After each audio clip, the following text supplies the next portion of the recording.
वंदे मातरम। नमस्कार, जय श्री राम। आज मेरे हत्थे चढ़े हैं नसरुद्दीन शाह। मैं खुद भी उनके फिल्मों का, उनके अभिनय का, उनके डायरेक्शंस का एक समय उनके जो चाहने वालों की सूची में रहा हूँ, क्योंकि कला अपनी जगह पर है, लेकिन राष्ट्र अपनी जगह पर है, धर्म अपनी जगह पर है। इन दिनों पे नसरुद्दीन शाह, जिसको बोलते हैं ना डी रेल होना, वो मुझे लगता है और लोगों की धारणा भी ऐसी बनती जा रही है कि वो डी रेल हो गए।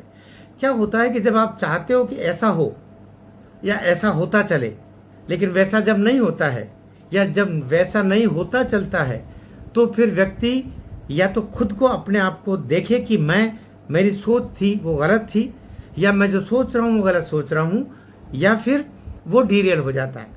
नसरुद्दीन शाह की अवस्था दूसरी वाली हो गई है।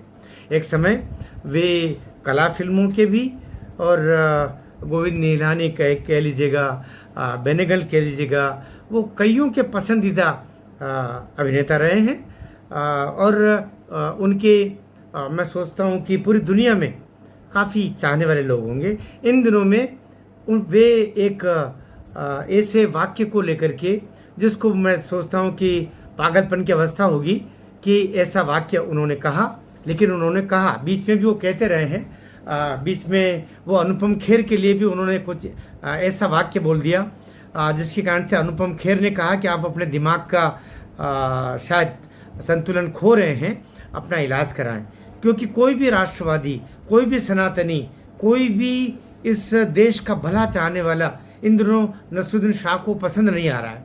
नसरुद्दीन शाह को सोचना चाहिए इन दिनों में ये वाक्य बोलते हुए, उन्होंने जो कोटेशन अभी बोला है और वीडियो जारी करके बोला है, मैं आपको शब्द दर शब्द पहले वो सुना रहा हूँ। उन्होंने कहा है, अगर एक जाहिल मुल्क की रहनुमाई करे तो उसका दिल यही चाहेगा कि पूरा मुल्क उसी की तरह जाहिल, नासमझ, नाकाबिल और बेरहम हो। ये नरेंद्र मोदी जी के लिए बोला। वो नरेंद्र मोदी जो 2014 में आए थे, उससे पहले देश की क्या अवस्था थी, थोड़ा सा चित्र रख रहा हूँ। देश उस समय जो गरीबी के पॉइंट थे, सामान्य गरीबी जिसको कहते हैं, गरीबी के जो मापदंड है, उसमें 29% देश में गरीब लोग थे। अब वो परसेंटेज 11% चला गया। अत्यधिक गरीब जो 16% हुआ करते थे, जो मानक बने हुए उसके आधार पर, वो अब 2.3 पे चला गया, अर्थात और 25 करोड़ से ज़्यादा लोग गरीबी की रेखा से बाहर लेकर के आ गए। नसरुद्दीन शाह को यह बोलने से पहले ये सोचना चाहिए था कि 2014 में जब नरेंद्र मोदी सत्ता में आए थे, उससे पहले माताएं बहनें लोटा लेकर के झाड़ियाँ ढूंढा करती थी सुबह सुबह।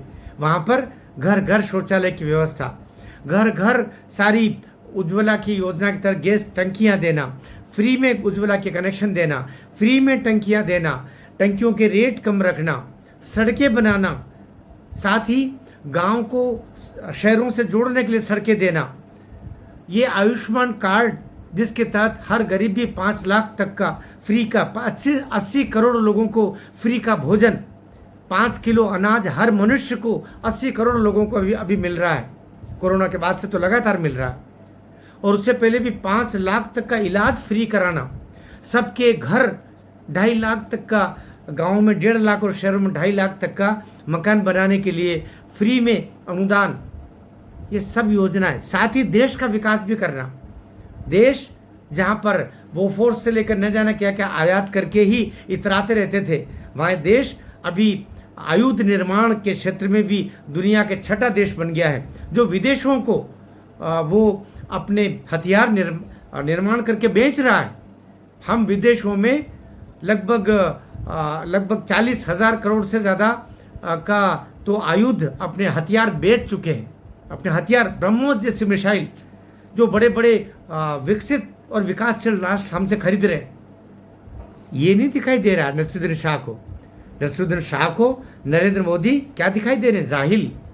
जाहिल कहने से पहले शीशे के सामने नसरुद्दीन शाह को एक बार खड़े होना चाहिए था और देखना चाहिए था, जिस व्यक्ति को तुम जाहिल बोल रहे हो, उससे तुम्हारे देश के लिए और तुम्हारे समाज के लिए भी, तुम्हारे धर्म का पालन करने वाले लोगों के लिए, तुम्हारी पहली पत्नी पारसी थी, पारसी धर्म के प्रति तुम्हारे विचार कैसे रहे शायद दुनिया को पता है, लेकिन तुम्हारी पहली पत्नी पारसी 10 साल तक वो तुम्हारे साथ रही, उससे भी तुम्हारी हिबा नाम की लड़की पैदा हुई। उसके बाद में तुमने दूसरी लड़की एक हिंदू औरत से फिर शादी की, उसका नाम भी रत्ना पाठक, एक ब्राह्मण परिवार से वो पैदा हुई। और वो जो रत्ना पाठक है माँ दीना पाठक और बलदेव पाठक की लड़की, एक संस्कारशील परिवार की ब्राह्मण लड़की, हिंदू लड़की को तुमने ब्याहा, उसकी गोद में भी तुमने 2 लड़के पैदा कर दिए। एक तुम्हारा बेटा ईमान और दूसरा विवान। शाह तो नसरुद्दीन शाह के कारण से शाह उपनेम लगे। ये जो अमित शाह वाला शाह नहीं है, ये शाह तुम्हारा वही है नसरुद्दीन वाला शाह। और तब भी तुम्हारा ये कहना कि ये एक जाहिल कहते हुए तुम्हारी जुबान कापी नहीं। तुमको उस समय तुमको कैसा प्रधानमंत्री चाहिए था, वो ठुक पुक चलने वाला मनमोहन सिंह जी, जिन्होंने एक पत्रकार के सामने और कहते हैं कि एक बड़े व्यक्ति के सामने ये तक कह दिया था कि मैं आत्महत्या कर लूंगा अगर मुझ पर ज़्यादा दबाव डाला तो। रिमोट का प्रधानमंत्री तुमको चाहिए या तुष्टिकरण वाला प्रधानमंत्री तुमको चाहिए? यहाँ तो हिंदू हो, मुस्लिम हो, सिख हो, ईसाई हो, सिख तो हिंदू ही होता है, लेकिन चाहे हिंदू हो, मुस्लिम हो या ईसाई हो, पारसी हो, सबके लिए समान रूप से दृष्टि रखने वाला प्रधानमंत्री मिल गया तो तुम्हारे पेट में मरोड़े आ रही है। तुम अभी कहते हैं कि इन्होंने ये अभी जो स्वच्छंदता का एक दिल्ली में कांड किया, पत्थर चलाए, उन छात्रों का फिर समर्थन करने की बातें तुम्हारे सुनाई दे रही तुम्हारे द्वारा।